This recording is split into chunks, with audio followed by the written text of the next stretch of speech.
Why has Voyager not frozen in deep space after 50 years? It is a machine far from home, whose faint radio signals take nearly a day to reach us. Temperatures out there hover near absolute zero, the coldest environment in the entire universe. By all logic, this metal craft should be a frozen, lifeless relic by now.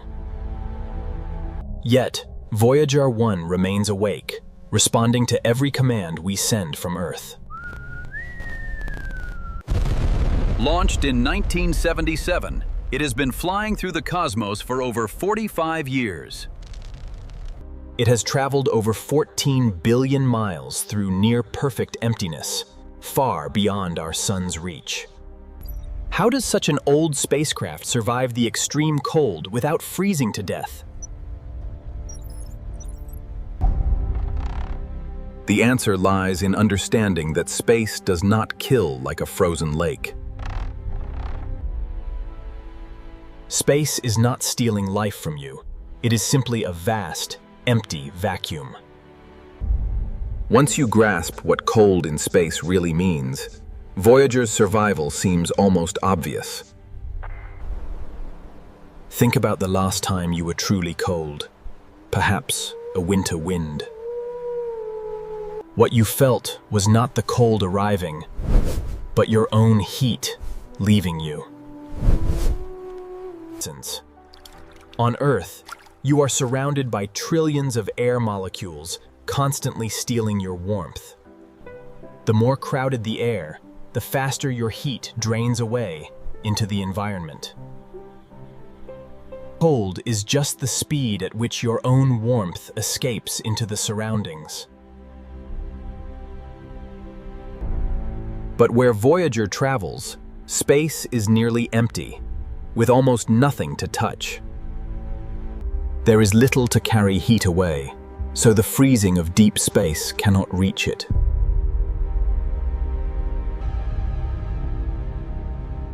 So the real threat in deep space is not a sudden, killing freeze. Heat is not ripped away. It simply seeps out on its own, slowly. If nothing is touching the spacecraft, how does it shed any heat at all? By glowing, because anything warmer than absolute zero radiates heat away. This is the same warmth that pours off a radiator or a sun-baked road. Voyager bleeds heat this way, beaming it out into the black in every direction. Pour a hot coffee in an ordinary room, and it cools down in minutes. Seal that same coffee in a vacuum, and it stays hot for hours. Voyager is that cup, and the vacuum is the entire galaxy. Voyager bleeds heat this way, beaming it out into the black in every direction. Where does the replacement heat come from? Not the sun, as panels would be useless. The engineers who built Voyager knew it was headed for a place where panels fail. Far past Jupiter, sunlight is too faint to power the spacecraft effectively. Instead, Voyager carries its own little furnace, a strange one at that. 3 generators packed with plutonium-238 provide the heat it needs to survive. That material is highly energetic, and as it undergoes decay, it releases significant heat. It works steadily without flame, moving parts, or fuel that can run dry. This is less a battery and more a tiny, sealed campfire that won't go out. The same basic idea keeps NASA's rovers alive on the surface of Mars. Some of that heat is turned directly into electricity to power the instruments. When it left Earth, it produced around 470 watts, enough for old light bulbs. The rest of the heat does the vital job of keeping the spacecraft's body warm. It keeps a small ember of warmth, holding steady in the endless cold. Everything so far is what keeps Voyager alive today.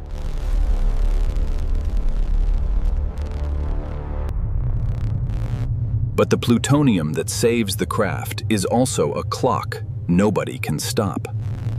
Every year, there is a little less heat to spread around.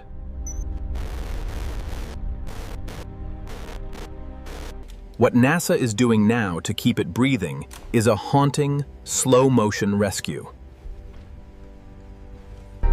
Making heat is only half the trick. You have to hold on to that warmth. Voyager is wrapped in a blanket, though not a soft one.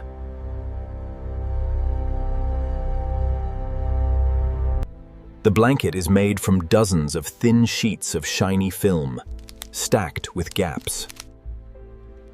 Every reflective layer throws escaping heat back inward, slowing the loss to a trickle. The probe is basically gift-wrapped against the universe.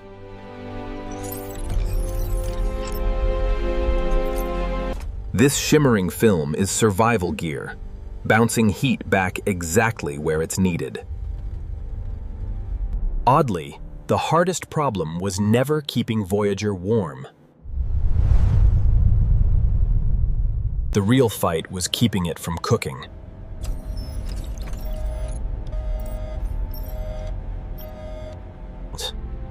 Early on, passing Jupiter and Saturn, the spacecraft sat close enough to the Sun to bake. The designers gave Voyager small vents and shutters that could swing open to dump extra heat. Then, these shut as the craft slipped back into the cold.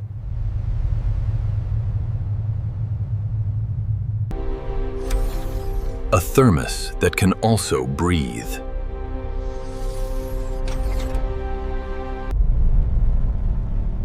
For its first few decades, Voyager was traveling inside its home turf. Our sun does more than shine. It blows a constant gale of particles. This inflates a giant bubble around the entire solar system, reaching far beyond the most distant planet. Everything inside that bubble still belongs, in a way, to our star. Step past the wall of it, and you are no longer inside the sun's house at all.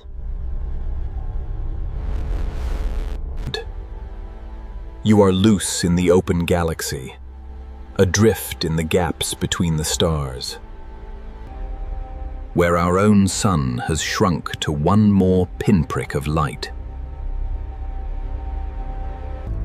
In August 2012, Voyager 1 slipped through the outer wall of that bubble. It became the first thing human hands have ever built to leave it.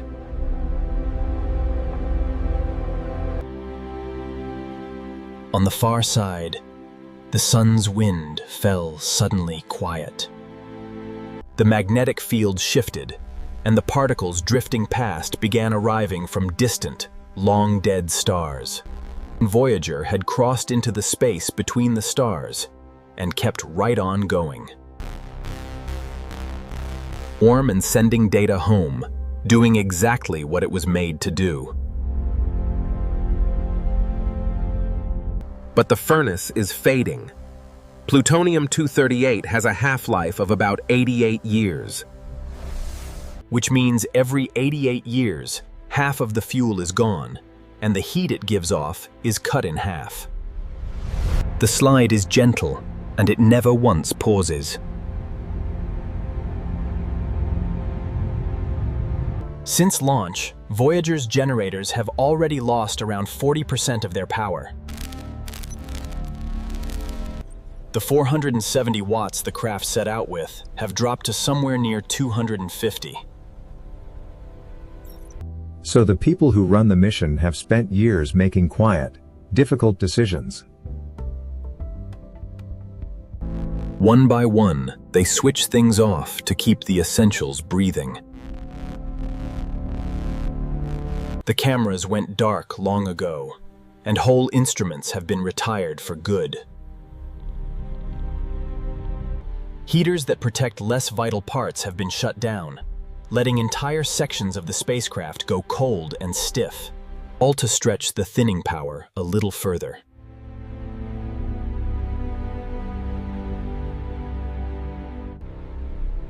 This is less a mission now than a vigil.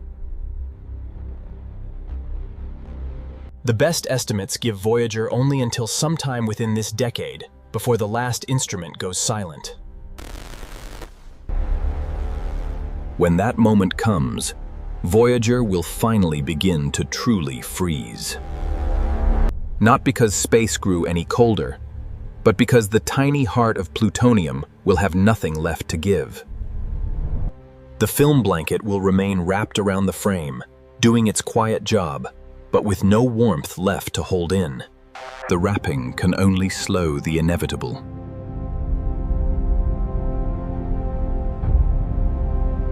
The cold will finish creeping inward, and the end will not be a crash or an explosion.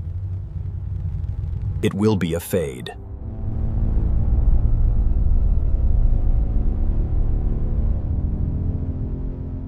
One instrument going quiet, then another, then a final signal crossing 15 billion miles of emptiness, taking almost a full day to arrive, and after that, only silence. The part that truly stays with you is what comes after the silence.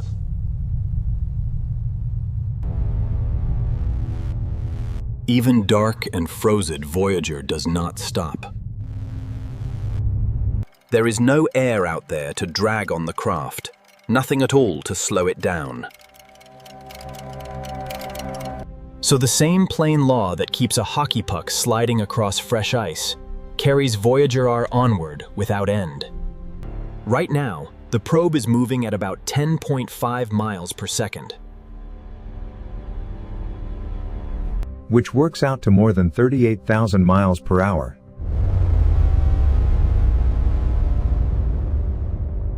When the last of the power drains and Voyager goes dark for good, it will be flying at that exact speed.